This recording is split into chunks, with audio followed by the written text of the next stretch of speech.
tears run down our cheeks and froze on our cheeks. And the next day, we got orders to march. I just like thousands of other boys, something we had to do, we had to serve. When I was captured, my parents got the notice that I was missing in action. I was 19 years old. 1942, and the world was engulfed in the most destructive war in history.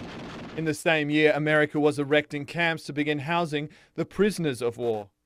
In an often forgotten piece of history, over 400,000 POWs would eventually call American prisoner camps home. But what of the camps that held over 400,000 prisoners of war? Today, only a few survive, and one of the most beautiful is right here in the heart of Central Texas, Camp Hearne. Camp Hearne was a World War II POW camp. It had 250 buildings. It had a complete water system, sewer system, electrical system, natural gas system, and road system. And they actually built all that in a little less than 6 months. World War II POW camps are often depicted with pictures of soldiers living in squalor and merely surviving. But what of conditions in Hearne? Former camp guard Matt Ware and POW Carl Blumenthal paint a very different picture. They got 3 meals a day, and we guarded them like the Geneva Conference said.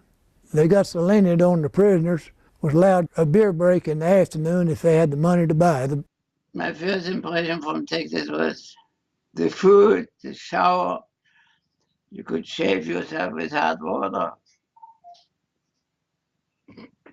Unreal. Prisoners were sent out to work in the community and were also afforded a lot of leisure activities. Out there on the Brazos River putting out 300 acres of onions, and there's 2 guards taking 50 prisoners out there to set out onions. If you were an NCO, you could do almost anything you wanted to do.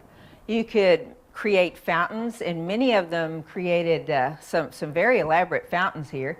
You could act.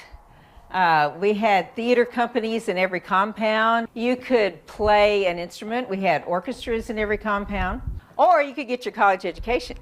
Baylor University was in charge of education here, and they were providing a full slate of courses. But life wasn't always pleasant.